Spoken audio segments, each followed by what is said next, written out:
বৃত্তের পরিধি ও ক্ষেত্রফল এই নিয়ে আমরা ঢুকছি। তো তোমাদের ক্লাস 9-এ বৃত্তের পরিধি ক্ষেত্রফল নির্ণয়ের অঙ্ক রয়েছে। প্রথমে হচ্ছে বৃত্ত কাকে বলে সেটা একটু জানার চেষ্টা করি। বৃত্ত হচ্ছে সমতলের উপর অবস্থিত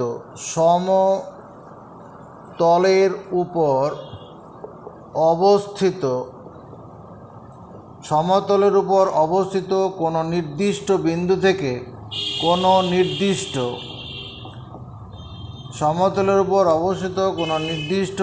থেকে বিন্দু থেকে সর্বদা সম দূরত্ব বজায় রেখে একটি বিন্দু গতিশীল হয়ে যে বদ্ধ চিত্র গঠন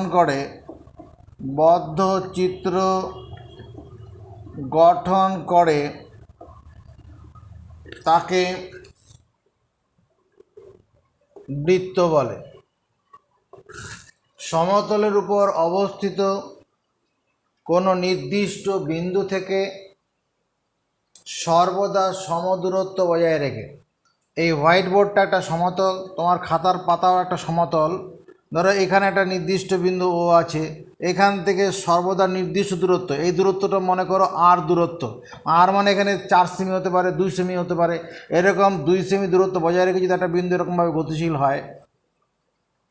হয়ে কী করবে, এরকম একটা বদ্ধ চিত্র তৈরি হবে। না কম্পাস বসে এরকম করা যাবে। তাহলে এই যে দূরত্বগুলো হচ্ছে সব দূরত্ব সেখানে আর আছে, তাহলে এই যে বদ্ধ চিত্রটা তৈরি হলো এটাকে আমরা বলবো বৃত্ত। এটা একটা বৃত্ত, এই চিত্রটা হচ্ছে একটা বৃত্ত। সমতলের উপর অবস্থিত কোনো নির্দিষ্ট বিন্দু থেকে সর্বদা সমদূরত্ব, এখানে দূরত্বটা হচ্ছে আর, যে একটা বিন্দু গতিশীল যে বদ্ধ চিত্র তৈরি হলো, এই বদ্ধ চিত্রটা হচ্ছে বৃত্ত। যদি কোনো এইরকম কেউ চিত্র এঁকে রাখে, দেখো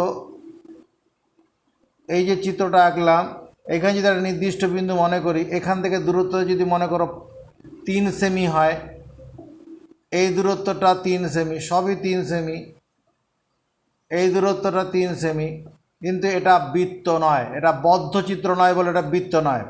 এটা বৃত্ত নয় কারণ চিত্রটি বদ্ধ নয়, বদ্ধ হতে হবে। এবার কোনো বৃত্ত যে বক্ররেখা দ্বারা বদ্ধ, একটা বক্ররেখা রয়েছে, কোনো বৃত্ত যে বক্ররেখা দ্বারা বদ্ধ তার দৈর্ঘ্যকে বলে বৃত্তের পরিধি। কোনো বৃত্ত যে বক্ররেখাটি দ্বারা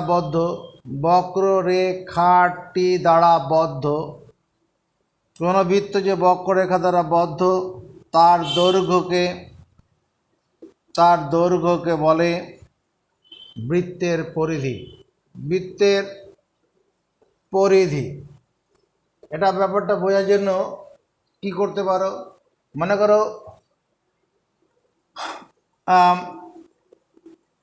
ওই মেয়েরা যে হাতে যে একটা রিং পরে, মানে তোমার এই যে ওই যে রিংটা যেটা পরলো চুরির মতো, যদি ওটা যদি মানে কোনো এক জায়গায় কেটে দেওয়া যায়, কাটলে পরে যতটা লম্বা হবে সেই দৈর্ঘ্যটা হবে পরিধি। এটা হচ্ছে পরিধি, যদি কেটে দেওয়া যায় যতটা লম্বা হবে সেটা পরিধি। কোনো বৃত্ত যে বক্ররেখা দ্বারা বদ্ধ তার দৈর্ঘ্যকে বৃত্তের পরিধি বলে। এবার বৃত্তের কেন্দ্র কাকে বলছি? কোনো বৃত্তের ভেতরে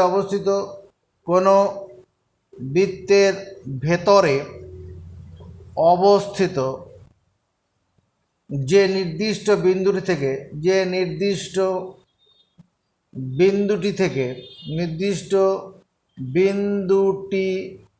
থেকে কোনো বৃত্তের ভেতরে অবস্থিত যে নির্দিষ্ট বিন্দুটি থেকে বৃত্তটির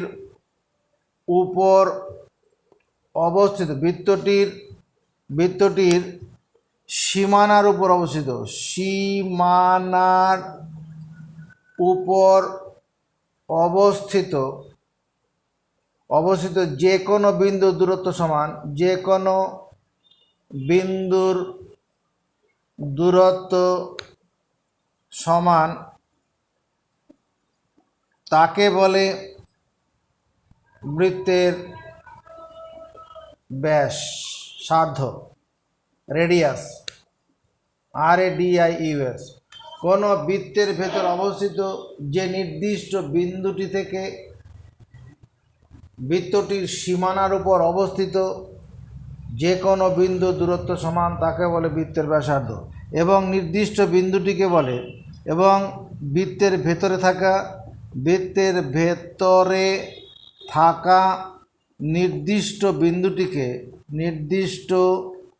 বিন্দুটিকে বলে বৃত্তের কেন্দ্র। ব্যাপারটা কীরকম? আমি যদি এরকম একটা বৃত্ত বানাই, কম্পাস দিয়ে তুমি একটা বৃত্ত করতে পারবে, তাহলে যেখানে কম্পাসটা রাখা হলো, মানে কম্পাসের ধাতব অংশ রাখা হয়, সেটা হচ্ছে বৃত্তটার কেন্দ্র। আর এটা হচ্ছে সীমানা, যেখানে দাগটা পড়েছে, সীমানা। তাহলে এই কেন্দ্র থেকে সীমানার দূরত্ব, এই দূরত্বটাকে আমরা ব্যাসার্ধ বলে চিহ্নিত করব। এই কেন্দ্র থেকে সীমানার দূরত্বটা, এটাকে ব্যাসার্ধ বলা হবে। কোনো বৃত্তের ভেতর অবস্থিত যে নির্দিষ্ট বিন্দুটি থেকে বৃত্তটির সীমানার উপর অবস্থিত যে কোনো বিন্দুর দূরত্ব সমান তাকে বলে বৃত্তের ব্যাসার্ধ। এবং বৃত্তের ভেতরে অবস্থিত নির্দিষ্ট বিন্দুটিকে বৃত্তের কেন্দ্র বলা হয়। তাহলে এখানে এটা হলো বৃত্তের কেন্দ্র। যেমন এখানে যদি এটার নাম দেই, ও হলো বৃত্তের কেন্দ্র, ও বিন্দুটা বৃত্তের কেন্দ্র।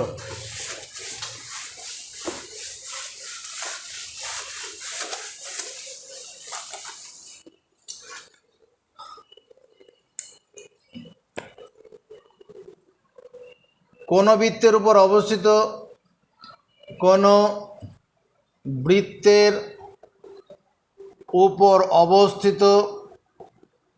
কোনো বৃত্তের উপর অবস্থিত যে কোনো দুটি বিন্দুর, কোনো বৃত্তের উপর অবস্থিত যে কোনো দুটি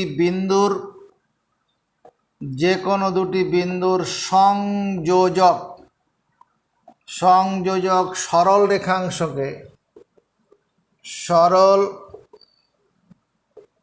রেখাংশকে বলে বৃত্তের জ্যা। কোনো বৃত্তের উপর অবস্থিত, এখানে বৃত্তের উপর বলতে বৃত্তের পরিধির উপরে, সীমানার উপরে অবস্থিত যে কোনো দুটি বিন্দুর সংযোজক সরল রেখাংশকে বলে বৃত্তের জ্যা। তার মানে এটা হচ্ছে যে বৃত্তের কেন্দ্র, যেখানে কম্পাস থেকে বৃত্তটা তৈরি করা হলো। এখানে বিন্দুটা কোথায় আছে? এই বিন্দুটা বৃত্তের উপরে আছে। বৃত্তের উপরে মানে বৃত্তটির সীমানার উপরে। বি বিন্দুটা কোথায় আছে? বৃত্তের উপরে। এটা হলো বৃত্তের একটা জ্যা। এখানে এসিটা আরেকটা জ্যা, এরকম এডিটা আরেকটা জ্যা। এরকম একটা বৃত্তের মধ্যে অসংখ্য জ্যা আছে। বৃত্তের যে জ্যাটি,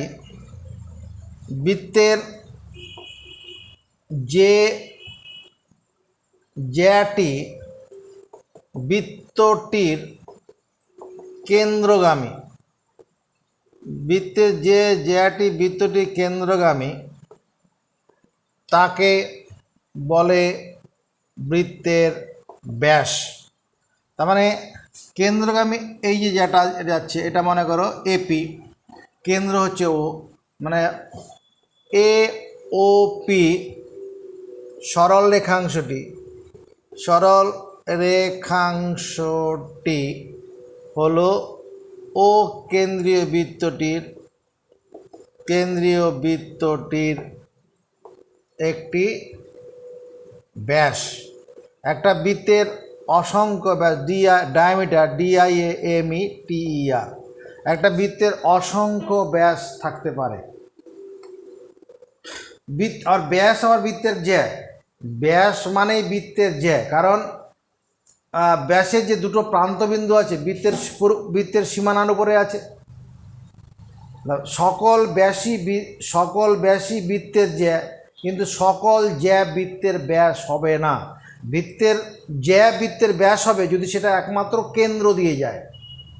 তো এবার বৃত্তের ব্যাস বৃত্তকে কি করে, বৃত্তের ব্যাস বৃত্তের কোনো ব্যাস বৃত্তকে দুটি সর্বসম খণ্ডে বিভক্ত করে। কোনো বৃত্তের ব্যাস বৃত্তকে দুটি সর্বসম খণ্ডে বিভক্ত করে দাঁড়িয়ে প্রতিটি খণ্ডকে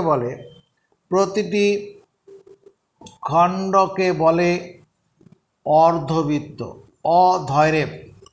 অর্ধবৃত্ত, যার ইংলিশ হল সেমি সার্কেল, ACMICIRCLE। ব্যাপারটা কীরকম, এটা একটা বৃত্ত রয়েছে, এটা হচ্ছে বৃত্তের একটা ব্যাস আছে, এটা যে ব্যাস। তাহলে এই বৃত্তের ব্যাস কী করলো, বৃত্তটাকে দুটি খণ্ডে ভাগ করেছে। উপরের দিকের একটা খণ্ড যেটা শেড দেওয়া হলো, আবার নিচের দিকের আর একটা খণ্ড আছে। এই উপরের দিকের খণ্ডটা হচ্ছে তোমাকে কি, একটা অর্ধবৃত্ত। এটা একটা অর্ধবৃত্ত, নিচেরটাও অর্ধবৃত্ত। দুটি অর্ধবৃত্ত মিলে একটা গোটা বৃত্ত তৈরি হয়েছে। তাহলে এটা হচ্ছে এখানে এ, এটা মনে করো ও বি, আর এখানে একটা বিন্দু নিয়ে নিলাম সি। তাহলে এই চিত্রে এ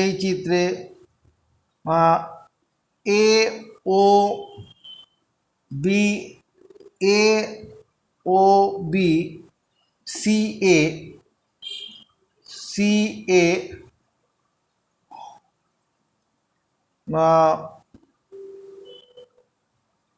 বৃত্তাংশটি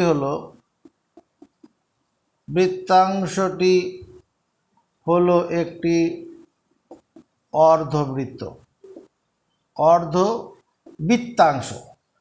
বৃত্তাংশ কি বলবো, বৃত্তের কোনো জ্যা বৃত্তকে দুটি খণ্ডে বিভক্ত করে। বৃত্তের কোনো জ্যা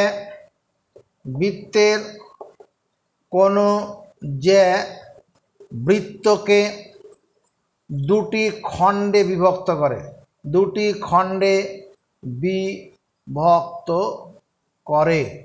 বৃত্তের কোনো জ্যা বৃত্তকে দুটি খণ্ডে বিভক্ত করে, তার প্রতিটি খণ্ডকে বলে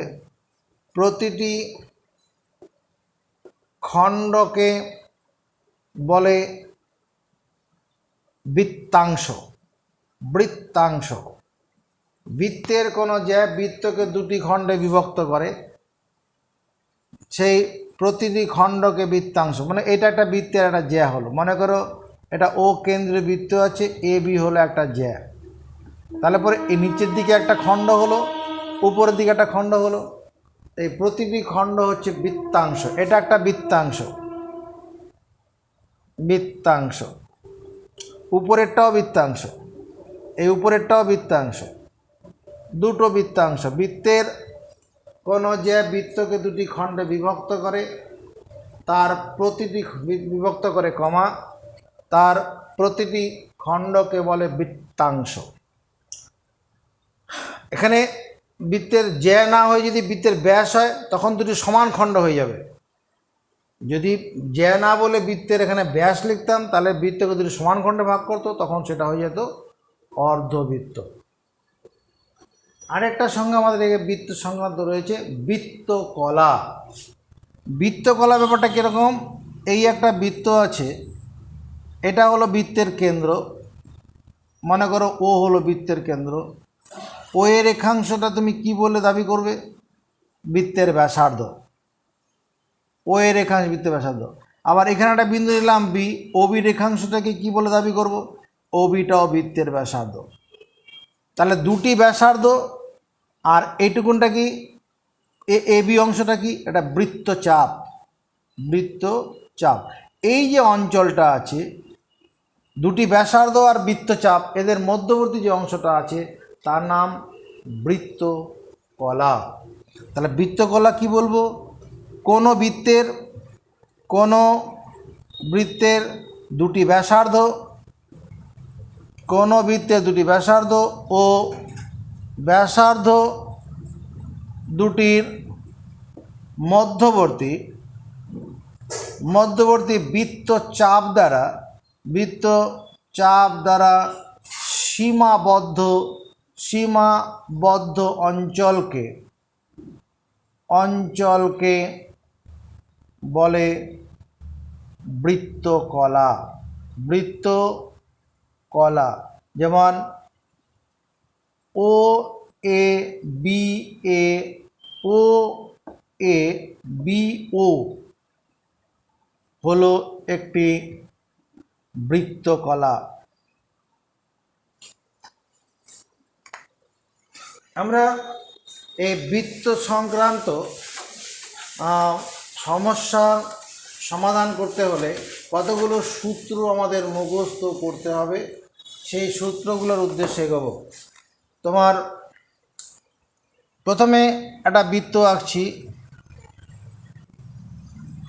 এই বৃত্তের ও হলো বৃত্তটার কেন্দ্র, আর এটা কি, এটা হচ্ছে ব্যাসার্ধ। বৃত্তর আছে মানে তার ব্যাসার্ধ হচ্ছে, ব্যাসার্ধটাকে আর মনে করছি।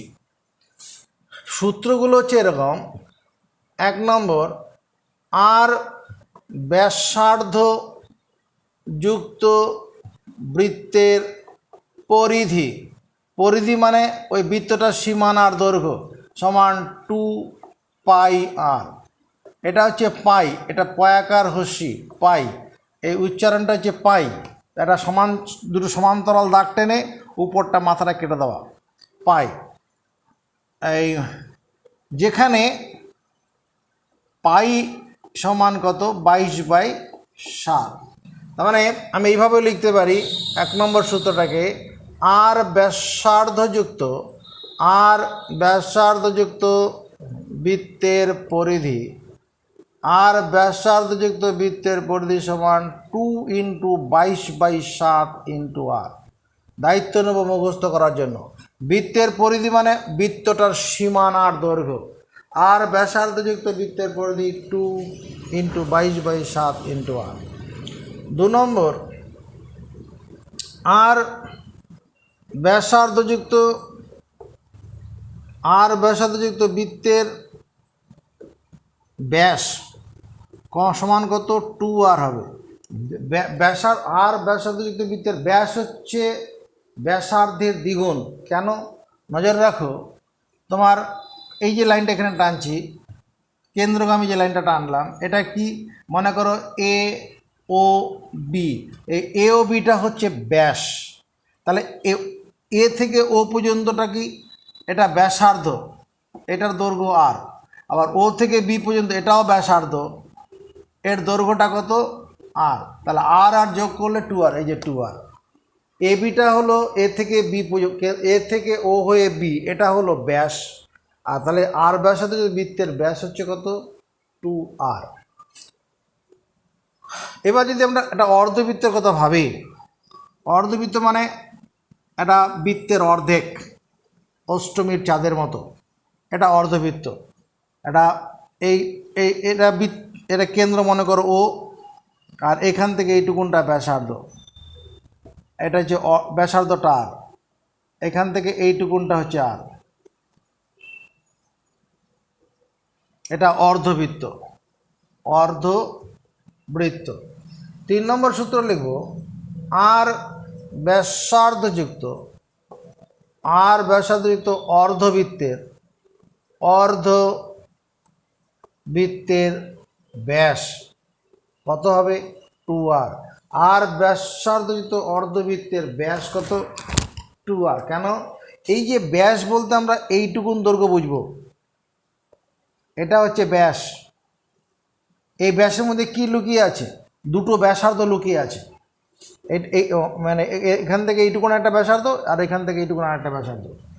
4 নম্বর, আর ব্যাসার্ধযুক্ত অর্ধবৃত্তের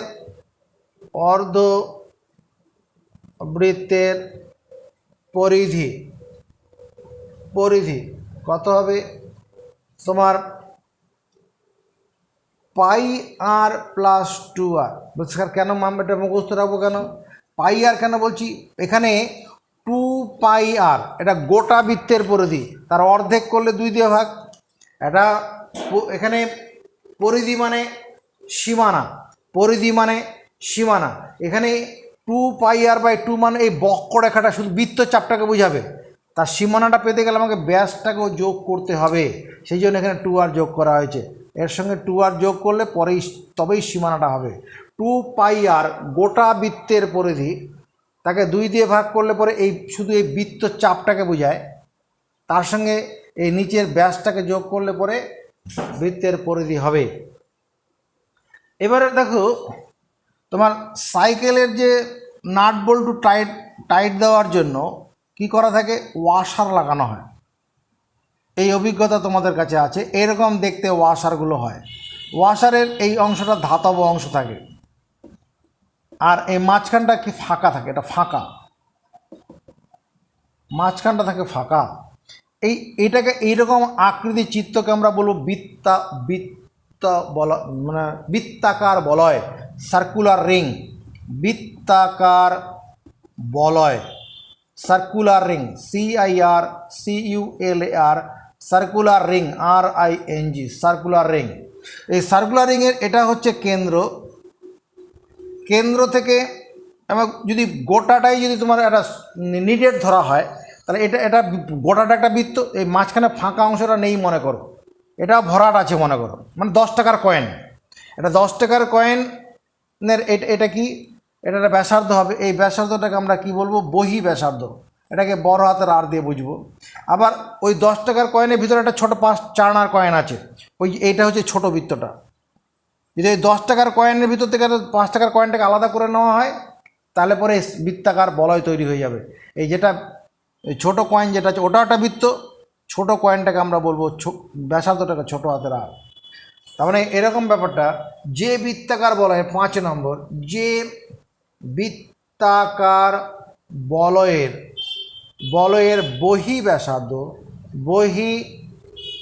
ব্যাসার্ধ বড় হাতের আর, মানে 10 টাকার কয়েনটার ব্যাসার্ধ, 10 টাকার কয়েনটা একটা বৃত্ত, তার ব্যাসার্ধ বড় হাতের আর, তার বহি পরিধি মানে বাইরের সীমানাটা 2π বড় হাতের আর, এবং অন্ত ব্যাসার্ধ মানে ওই ভিতরে যে একটা 25 পয়সার কয়েন আছে ওইটার অন্ত ব্যাসার্ধ ছোট হাতের আর, তার অন্ত ব্যাসার্ধ তার অন্ত পরিধি, ভেতরের দিকের পরিধি কত, 2π ছোট হাতের। অন্ত পরিধি বলতে এই সীমানাটা কথা বলছি, এইটা হচ্ছে অন্ত পরিধি, আর বহি পরিধি বলতে এই বাইরের এই সীমানাটা। এবার লাস্ট যে সূত্রটা আমার হবে, বৃত্তাকার বলয়ের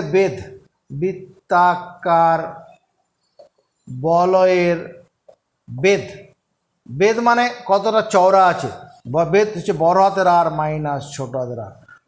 বহি ব্যাসার্ধ থেকে অন্ত ব্যাসার্ধ বিয়োগ করলে কতটা চওড়া এটা বেরোবে, এইটা কোন বেদ, তাকাও এদিকে, এই যে এই অংশটা হচ্ছে বেদ, এটা কি বেদ, বয়কার ধ, এটা বার হবে কি বড় হাতের আর মাইনাস ছোট হাতের আর করে। বহি ব্যাসার্ধ থেকে অন্ত ব্যাসার্ধ বিয়োগ করলে পরে বেদ কতটা চওড়া বেরিয়ে যাবে। তাহলে আমাদের বৃত্তের অঙ্ক করতে গেলে পরে, বৃত্তের পরিধি সংক্রান্ত অঙ্ক করতে গেলে এই 6খানা সূত্র লাগবে।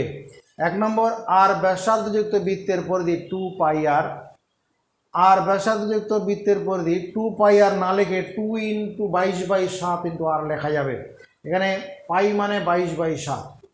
আর ব্যাসার্ধযুক্ত বৃত্তের ব্যাস 2r, ওইদিকে ছবিতে দেখে নিতে পারছো। আর ব্যাসার্ধযুক্ত অর্ধবৃত্তের ব্যাস 2r, ব্যাস বলতে এতটা। আর ব্যাসার্ধযুক্ত অর্ধবৃত্তের পরিধি πr + 2r। কেন πr + 2r, এদিকে দেখে নাও, এখানে 2πr মানে গোটা বৃত্তের পরিধি, আর এখানে πr মানে এই শুধু উপরের বৃত্তচাপটা, আর তার সঙ্গে 2r মানে এই ব্যাসটা, তবেই তো সীমানাটা বদ্ধ হবে। যে বৃত্তাকার বলয় কোনটা, ওই সাইকেলের ওয়াশারগুলো, যেমন আরও সাইকেলের যে নাট বল্টু টাইট দেওয়ার জন্য যে ওয়াশারগুলো থাকে সেটা বৃত্তাকার বলয়, বা এমনি তোমার যে 10 টাকার কয়েন আছে, 10 টাকার কয়েনের ভিতরে যেটা 5 টাকার 25 পয়সার কয়েন আছে, ওটাকে যদি আলাদা করে নেওয়া হয় বের করে, তাহলে বৃত্তাকার বলয় তৈরি হবে। যে বৃত্তাকার বলয়ের বহি ব্যাসার্ধ বড় হাতের আর, তার বহি পরিধি 2 পাই আর, আর এবং অন্ত ব্যাসার্ধ ছোট হাতের আর, তার অন্ত পরিধি 2 পাই ছোট হাতের আর। দেখে নাও, অন্ত পরিধি মানে ভিতরের সীমানাটা, আর বৃত্তাকার বলয়ের বেধ মানে পাই বড় হাতের আর মাইনাস ছোট হাতের আর। যে ছখানা সূত্র লেখা হলো, ছখানা সূত্র মুখস্থ করার পরে বইয়ের অঙ্কগুলো শুরু করবে। আগে মুখস্থ করার জন্য দরকার পড়লে 10 মিনিট সময় নিয়ে নাও, আধ ঘন্টা সময় নিয়ে নাও। মুখস্থ হয়ে গেলে এবার তারপর আবার ভিডিওটা অন করো, অন করে বইটা খোলো। বইয়ের 231 পাতা, পেজ নাম্বার 231, 231 পাতার কোশ্চেন নাম্বার 2, প্রথম কোশ্চেন 2 নম্বর কোশ্চেন। কি কোশ্চেনটা আছে? 35 মিটার দৈর্ঘ্যের ব্যাসার্ধযুক্ত বৃত্তাকার তারের রিং তৈরি করতে কত লম্বা তার নেবে হিসাব করে লিখি। কি বলছে? একটা 35 মিটার ব্যাসার্ধযুক্ত বৃত্তাকার তারের রিং, এরকম একটা বৃত্তাকার তার রিং তৈরি করা হবে। এরকম বৃত্তাকার তারের রিং তৈরি করা যাবে। আর যদি তোমাকে একটা তার দেওয়া হয়, এরকম একটা তার দেওয়া হলো, এই তারটাকে এরকম বাঁকিয়ে গোল করলেই তো এরকম বৃত্ত হয়ে যাবে।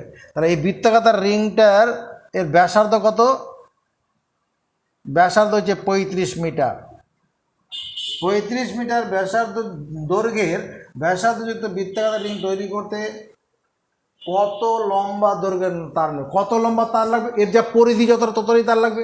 এটাকে কাটলে পরে যতটা লম্বা হবে ততটুকু দৈর্ঘ্যের তার লাগবে। তো তাহলে 35 মিটার দৈর্ঘ্যের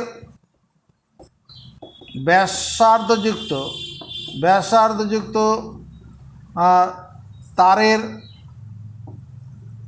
তারের রিংটির রিং মানে বৃত্ত হয়ে গেছে, রিংটির পরিধি কত? 2 × 22/7 × 35 মিটার। পরিধি 2 পাই আর, পাইয়ের মান 22/7 বসিয়ে দিলাম। কাটা যাক, 7 দিয়ে 35কে 5 × 7 = 35, 220 মিটার। এটা হচ্ছে তার বৃত্তাকার রিংটির পরিধি এটা। অতএব নির্ণেয় তারের দৈর্ঘ্য, নির্ণেয় তারটির দৈর্ঘ্য সমান 220 মিটার। এটাই উত্তর। তারের যা দৈর্ঘ্য সেটাই পরিধি হবে। এবার 3 নম্বর প্রশ্নটা, একটি ট্রেনের চাকার ব্যাসার্ধ 0.35 মিটার। 1 মিনিটে চাকাটি 450 বার ঘুরলে ট্রেনটির গতিবেগ ঘন্টায় কত কিমি হিসাব করি। এটা ট্রেনের চাকার, ট্রেন আছে, ট্রেনের চাকার এরকম ট্রেনের চাকা আছে, ট্রেনের চাকার ব্যাসার্ধ 0.35। এটা ট্রেনের চাকা মনে করো 0.35 মিটার সমান কত? 35/100 মিটার। ব্যাসার্ধযুক্ত ট্রেনের চাকার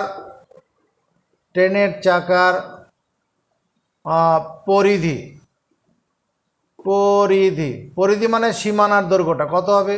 2 × 22/7 × 35/100 এত মিটার, 2 পাই আর। কাটাকুটি করে দেই, 5 × 7 = 35, 5-এর সঙ্গে 20 কাটি, 5 × 2 = 10, 5 × 0 = 0, 2-এর সঙ্গে এটা কাটি 10, তার মানে 22/10 মিটার। মানে আরও কাটবে, 11/5 হতো, দরকার নেই, এরকমই থাক, 22/10 মিটার। এটা এই যে পরিধিটা আছে, চাকাটি 1 পাক যদি খায় তাহলে ট্রেনটা কতটা পথ এগোবে? তোমার যে সাইকেলটা রয়েছে, সাইকেলটা তুমি লক্ষ্য রাখো তো, চাকাটা যখন একটা পাক খাচ্ছে, সাইকেলের কোনো একটা জায়গায় দাঁড় করা, সাইকেলটা দাঁড় করিয়ে দিয়েছি, মনে করো দাঁড় করালাম। এটা মনে করো আমার সাইকেলের, এই যে সাইকেলটা আছে, এটা সাইকেল আছে,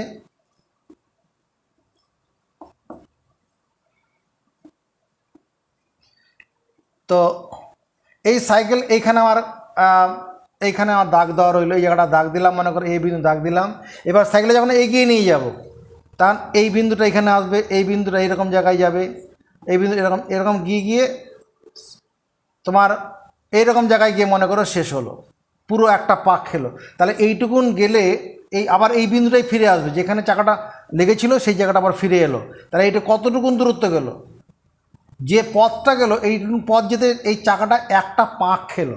এই যে চাকাটা একটা পাক খাওয়ার জন্য এতটুকুন দূরত্ব চাকাটা গিয়ে গেছে, মানে কি সাইকেলটা গিয়ে গেছে। ওইরকম ট্রেনের চাকাটা এক পাক খেলে, ট্রেনের চাকাটি এক পাক খেলে ট্রেনটা কতটা পথে গেবে? ট্রেনের চাকা একটা পাক খেলে পরে ট্রেনটা তার পরিধির সমান পথ এগিয়ে যাবে। ট্রেনের চাকা এক পাক খেলে তার পরিধির সমান পথ এগিয়ে যায়। আমরা জানি ট্রেনের চাকা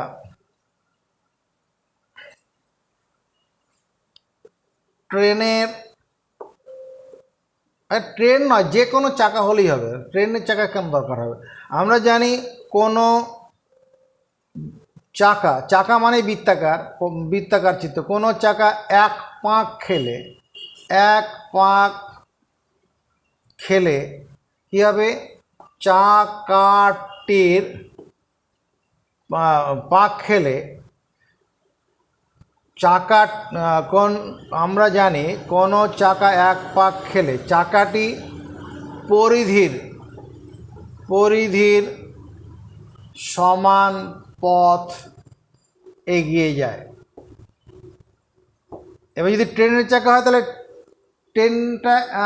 ট্রেনের চাকাটা পরিধি সমান পথ এগিয়ে, আর ট্রেনের চাকা এগিয়ে যাবে মানে ট্রেনটাও এগিয়ে যাবে। তাহলে এখানে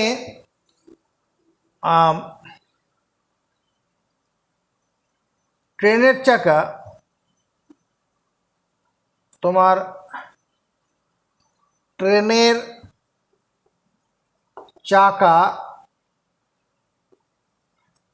চাকা এক পাক খেলে ট্রেনটি এগিয়ে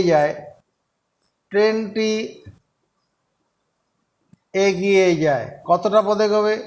যতটা পরিধি ততটা পথে গবে। মানে ট্রেনটি এগিয়ে যায় মানে ট্রেনের চাকাটা এগিয়ে যাবে, আর চাকা এগিয়ে যাওয়া মানে ট্রেনটা এগিয়ে যাওয়া। ট্রেনের চাকা এক পাক খেলে ট্রেনটি এগিয়ে যায় কত? 22/10 মিটার পথ। কোনো দ্বিমত নেই। তাহলে ট্রেনের চাকা 450 পাক খেলে ট্রেনটি এগিয়ে যাবে কত? 450 গুণ পথ এগিয়ে যাবে। ঐকিক নিয়মে বেশি হলে গুণ হয়, এতটা পথ এগিয়ে যাবে। এটা 45 গুণন 22 মিটার পথ যাবে। আবার এখানে কি বলছে? যেহেতু ট্রেনের চাকা মিনিটে 450 পাক খায়, চাকাটা 1 মিনিটে 450 বার ঘোরে। অতএব ট্রেনটি 1 মিনিটে এগিয়ে যায় কতটা পথে গবে? এই 45 গুণন 22 মিটার পথ। এই জায়গাটা ভেবে নাও। ট্রেনের চাকা এক পাক খেলে এগিয়ে যায় 22/20 মিটার। 22/20 মানে ট্রেনের চাকার পরিধির সমান পথ। তাই তো হয়, চাকাটা এক পাক খেলে পরিধির সমান পথে এগোবে। তাহলে ট্রেনের চাকা 450 পাক খেলে ট্রেনটা এগিয়ে যাবে কত? 450 গুণ পথে এগিয়ে যাবে। ঐকিক নেবে গুণ হয়েছে, এখানে কাটাকুটি করে দিলাম, এটা হলো। তাহলে ট্রেনের চাকা মিনিটে 450 পাক, 1 মিনিটে 450 বার করে। তাহলে ট্রেনটি 1 মিনিটে এগিয়ে যায় এত মিটার পথ। এখানে ট্রেনে গতিবেগ চেয়েছে, ট্রেনটি 60 মিনিটে এগিয়ে যায় কতটা পথ হবে? তাহলে 60 মিনিটের বেশি পথ এগিয়ে যাবে, বেশি হলে গুণ হবে এত মিটার পথ। ট্রেনটি 60 মিনিট মানে 1 ঘন্টায় এগিয়ে যায় কত? 60 গুণন 45 গুণন 22, যেহেতু এখানে ট্রেনের গতিবেগ আমরা ঘন্টা কিমি দিয়ে বলে অভ্যস্ত, তাহলে এখানে 1 ঘন্টাকে যে এত মিটার, মিটারটাকে 1000 দিয়ে ভাগ করলে কি হয়ে যাবে? কিলোমিটার। মিটারকে 1000 দিয়ে ভাগ করলে হয়ে যায় কিলোমিটার। মিটে গেল, 0 0 কেটে দিলাম। এবার এটাকে 5 দিয়ে কাটি। 5 দিয়ে কাটলে 5 9 45, 45কে 5 9 একে 5 দিয়ে কাটলে 5 2 10, 5 0 0। এবার 20-র সঙ্গে 22কেই কাটি, 22কে 2 দিয়ে কাটলে 11, আর এটাকে কাটলে কত? 10। আর কাটবে না, যদিও 10-এর সঙ্গে 6 কাটবে, কাটবে না। তাহলে উপরে দাঁড়াচ্ছে কত? উপরে দাঁড়াচ্ছে 6 × 99/10 কিলোমিটার পথ। তার মানে দাঁড়াচ্ছে কত? 6-এর নামতে পড়ি, 6 9 54, 4 হাত থাকলে কত? 5, 6 9 54, 5 59/10 এত কিলোমিটার পথ। আর দশমিক তুলে দিলে কত? 49.4 কিলোমিটার পথ। তার মানে ট্রেনটি 1 ঘন্টায় যাচ্ছে 59.4 কিলোমিটার পথ। অতএব এখানে উত্তর লিখব, অতএব ট্রেনটির গতিবেগ 1 ঘন্টায় যে পথ যাবে সেটাই গতিবেগ তোমার ঘন্টায় 59.4 কিলোমিটার। ঘন্টায় 59.4 কিলোমিটার।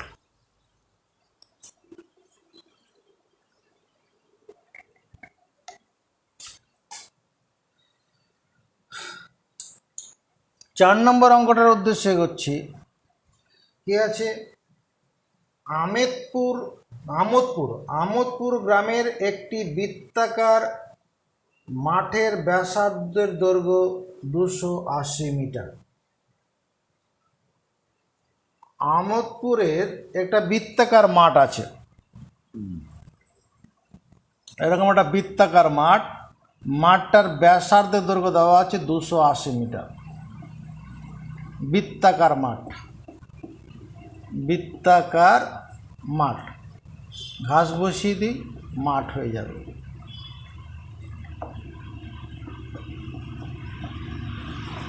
এবার এখানে কি বলা হয়েছে?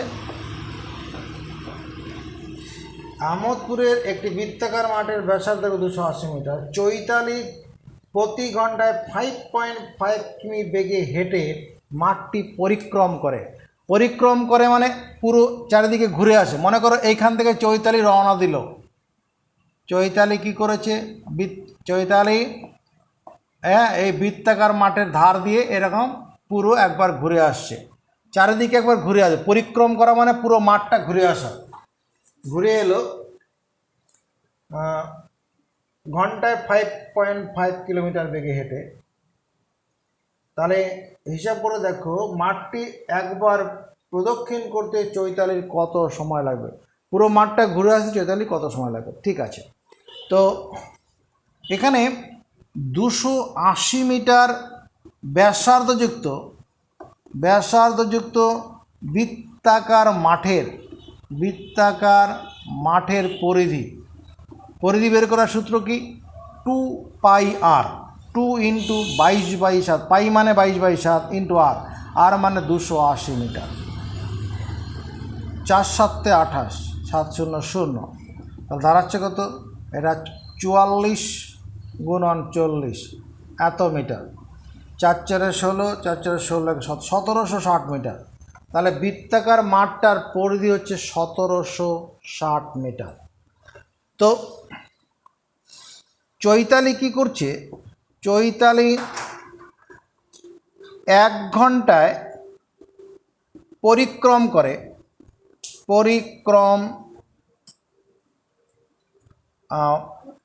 এইভাবে লিখি, চৈতালি 5.5 কিলোমিটার পথ পরিক্রম করে 1 ঘন্টায়। এটাই কোশ্চেনে দেওয়া আছে।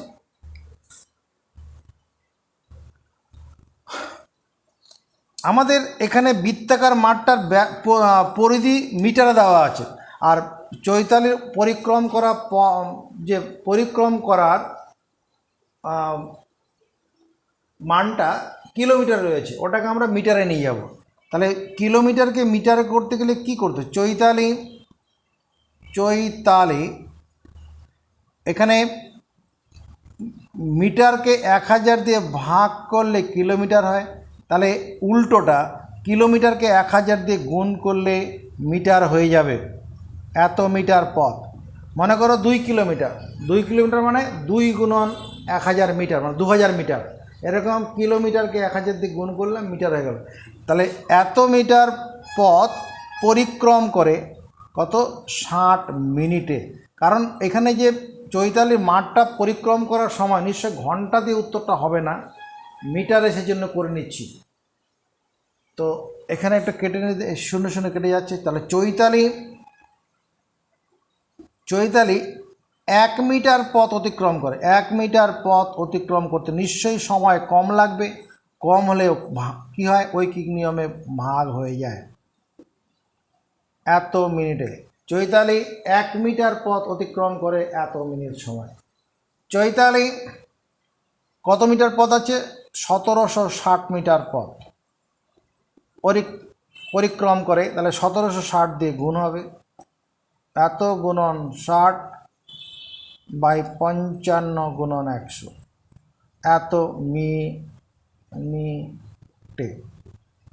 এখানে কাটাকুটি করি, এই 0 0 কাটছি, এই 0 0 কেটে দেবো, আরও কাটবে। এই 55কে 11 দিয়ে কাটো, 5 11 55, এটাকে 11 দিয়ে কাটলে 11 1 11, 17-এর মধ্যে 11 গেলাম, 6 থাকলো, 6 11 66, আর কাটবে না। তাহলে উপরে দাঁড়াচ্ছে কত, 6 16 96 বাই 5, এত মিনিট। তাহলে চৈতালির মাঠটি পরিক্রম করার সময় কত, চৈতালির মাঠটি পরিক্রম করার সময় 96 বাই 5 মিনিট।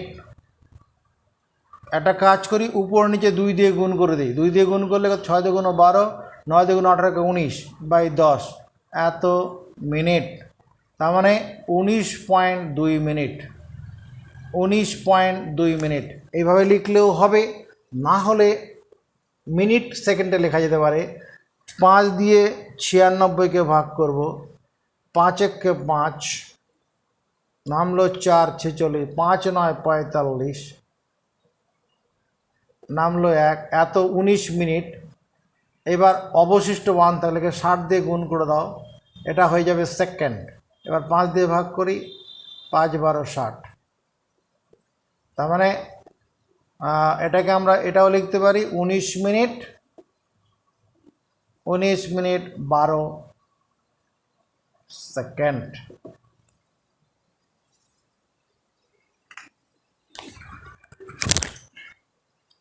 এবার 5 নম্বর অঙ্কটার উদ্দেশ্যে গই। 5 নম্বর, তথাগত একটি তামার তার আয়তকারে বাঁকিয়েছে, যার দৈর্ঘ্য 18 সেমি, প্রস্থ 15 সেমি। একটা তার আছে, এরকম একটা তার, এই তারটাকে আয়তকারে বাঁকানো হলো, বাঁকালে এরকম হলো, এটা আয়তকার, এর দৈর্ঘ্যটা 18 সেন্টিমিটার আর প্রস্থটা 15 সেন্টিমিটার। তথাগত একটি তামার তারকে আয়তকারে বাঁকিয়েছে, দৈর্ঘ্য 18, প্রস্থ 15 সেমি। আমি এই তামার তারটি বাঁকিয়ে এটা বৃত্ত তৈরি করছি। যদি এটা আমি কি করে, এটা তো তথাগত করলাম, আমি যদি করতাম কি, এটা এরকম বৃত্ত বানালাম, তারটাকে বাঁকিয়ে বৃত্ত করা হলো। তো এখানে কি জানতে চাইছে, বৃত্তাকার তামার তারটির ব্যাসার্ধের দৈর্ঘ্য, এই যে তারটা যদি বৃত্ত করা হয়, এই ব্যাসার্ধের দৈর্ঘ্যটা কত হবে বের করতে হবে। দেখো,